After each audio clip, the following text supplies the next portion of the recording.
Hello friends, आप लोगों का स्वागत है आपके अपने यूट्यूब चैनल में डाउट में। मैं सूरज कुमार।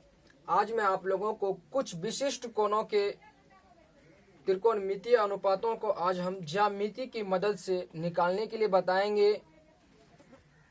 जैसे कि 0 degree, 30 degree, 45 degree, 60 degree, 90 degree को हम किस तरह ज्यामिति की मदद से हम ज्ञात कर सकते हैं। तो चलिए दोस्तों, आज मैं आप लोगों को 45 डिग्री के त्रिकोणमितीय अनुपातों को बताएंगे। उसके बाद फिर 30, 60, 90 अन्य चीज के बारे में बताएंगे। आज हम आप लोगों को 45 डिग्री के त्रिकोणमितीय अनुपातों के बारे में बताएंगे। उनके मानों को हम किस तरह निकालेंगे उनके बारे में चर्चा करेंगे। तो हम क्या करते हैं, माना कि एक समकोण ट्रायंगल एबीसी है, एक समकोण समद्विबाहु ट्रायंगल एबीसी है। मैंने मान लिया, माना कि एक समद्विबाहु समकोण ट्रायंगल एबीसी है, जिसमें कोण भी 90 डिग्री तथा ए बी बराबर BC, इसलिए कोण ए और कोण सी भी क्या होंगे दोस्तों, बराबर होंगे। तो इसलिए कोण ए बराबर कोण सी। तो हम क्या करते हैं, एक समद्विबाहु समकोण ट्रायंगल ले लेते हैं। चलिए फिगर कर लेते हैं, ड्राइंग करते हैं। एक समद्विबाहु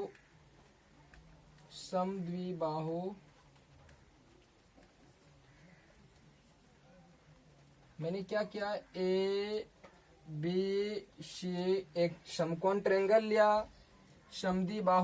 समद्विबाहु जो होते हैं कर्ण के अलावे उनके अन्य दो भुजा क्या है, इनमें बराबर है। मैंने क्या किया, एक समद्विबाहु समकोण ट्रायंगल ABC ले लिया, जिनमें की कोण B बराबर 90 डिग्री है और कोण A और कोण C भी आपस में क्या है, बराबर है।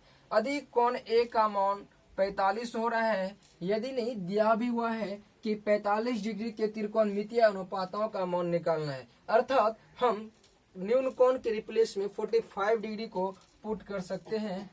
45 डिग्री आप बता सकते हैं। यदि इसका मान 90 है, कोणों भी बराबर है, एक मान 45, तो एक मान कितना होगा दोस्तों, 45 ही होगा ना। चलिए अब क्या करते हैं, इनके सहायता से हम लंब, आधार, कर्ण क्या होते हैं आपको पहले भी बताए होंगे दोस्तों। न्यून कोण के सामने वाली भुजा को हम क्या कहते हैं, लंब कहते हैं। समकोण के सामने वाली भुजा को हम कर्ण कहते हैं और न्यून कोण बनाने वाली छोटी भुजा को हम आधार कहते हैं। न्यून कोण बनाने वाली छोटी भुजा को हम आधार कहते हैं। हाँ चलिए दोस्तों, फिर मैंने माना कि ए बी बराबर है, ये भी बराबर कुछ भी मान लेते हैं, एक्स बी जेड कुछ भी मान लेते हैं। ये भी बराबर मैंने मान लिया। ए बी और BC पहले आपस में क्या है, बराबर है। यदि ए बी का मान x मान लेंगे तो BC का मान कितना होगा दोस्तों, x ही होगा ना। चलिए मैंने मान लिया, माना कि ए बी बराबर BC है, तो मैंने इसका मान क्या कर लिया दोस्तों, मान लिया मैंने x मान लिया। अर्थात ए बी का भी मान x और BC का भी मान x। तो इसमें देखिए दोस्तों बचा क्या, तीसरा भुजा का मान ज्ञात करने के लिए हम पाइथागोरस प्रमेय का प्रयोग करेंगे। अब हम लेते हैं दोस्तों पाइथागोरस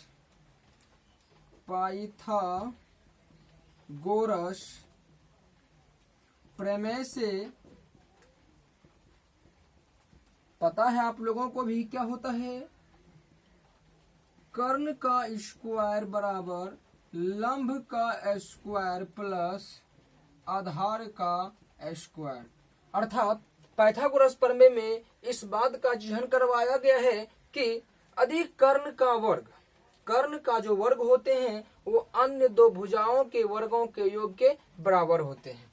तो मैंने पाइथागोरस प्रमेय का हेल्प लिया। अब क्या करना है दोस्तों, इसमें हमें आधार का भी मान दिया हुआ ही है, लंब का भी मान दिया हुआ है, आप मान सकते हैं मीटर में भी मान सकते हैं, कोई हर्ज नहीं है इसमें दोस्तों। तो लंब का मान एकरा में पुट कर दीजिए तो एक्स का स्क्वायर हो जाएगा, आधार का भी मान एक्स से है तो एक्स का स्क्वायर हो जाएगा। हाँ जोड़िएगा एक एक्स स्क्वायर, हाँ एक एक्स स्क्वायर तो हो जाएगा दोस्तों 2x स्क्वायर। हाँ, अब देखिए कर्ण का मान नहीं निकला है, कर्ण का मान नहीं निकला है, ये तो निकला है कर्ण स्क्वायर का, तो इसीलिए हम कर्ण का मान निकाल लेते हैं। ये स्क्वायर है उधर जाकर क्या हो जाएगा, स्क्वायर रूट ऑफ हो जाएगा। तो इसका दोस्तों वर्गमूल क्या आएगा, इसका वर्गमूल x√2 होगा। देखिए कैसे इसका वर्गमूल निकालें, तो उस वर्गमूल पर भी थोड़ा ध्यान दे देते हैं। किसका वर्गमूल निकाले थे दोस्तों, 2x स्क्वायर। आपको पहले से भी पता होगा, यदि 4 के वर्गमूल निकाले के है अतः 4 को आप लिख सकते हैं 2 गुना 2, तो 2 यदि इसका गुणन के रूप में एक ही बार 2 आया हुआ है तो इसका वर्गमूल क्या होता है दोस्तों, 2 होता है। इसी तरह में इनका भी निकाल रहे हैं, 2 गुना x क्या है दोस्तों, स्क्वायर का मतलब क्या हुआ 2 ठो, तो इसका जोड़ा लग गया तो जोड़ा वाला बाहर आ जाएगा, जिसका जोड़ा नहीं लगा वो तो अंदर में बेचारा फंस जाएगा। इसीलिए इसका वर्गमूल क्या हो गया, x√2 हो जाता है। इसका वर्गमूल क्या हो जाता है दोस्तों, x√2 हो जाता है। हाँ, अब तो आप बोल सकते हैं कर्ण का मान x√2 होगा।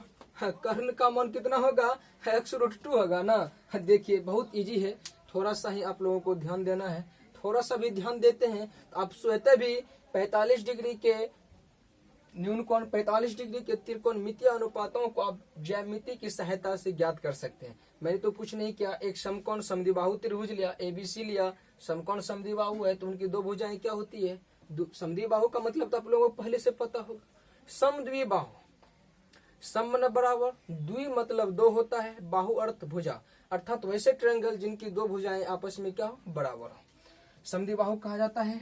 अब देखिए दोस्तों, मैंने मान लिया इसमें कोण बी क्या है, 90 डिग्री है, यदि आधार x तो लंब कितना हो जाएगा दोस्तों, x ही होगा। अब इसको हम मिटाते हैं, इसमें हम क्या करेंगे दोस्तों, अब हमको तीनों भुजाओं का मान हमें ज्ञात है। अब क्या करना है, कुछ भी नहीं करना है दोस्तों, इसको हम मिटाते हैं। अब कुछ भी नहीं करना है आप लोगों को, बस इतने ठो बात करना है। आप लोगों को पहले वाले ही वीडियो में बता दिया गया था कि साइन का मान क्या होता है, कोस का अर्थ क्या होता है, लंब बटे कर्ण, आधार बटे कर्ण जो होता है, बस वही रखिए और आपका अन्य 45 के मान आ रहे हैं आपके सामने। अब देखिए हम क्या करते हैं, इसलिए साइन 45 डिग्री का मान निकालना चाहते हैं। अब हम निकाल रहे हैं साइन 45 का ना है, 45 के सामने में क्या है, लंब। पहले हम देख लेते हैं साइन का जो फॉर्मूला अर्थात पदों का अनुपात जो हम परिभाषित किए थे, क्या होता है, साइन का होता है सर लंब बटा कर्ण ना होता है।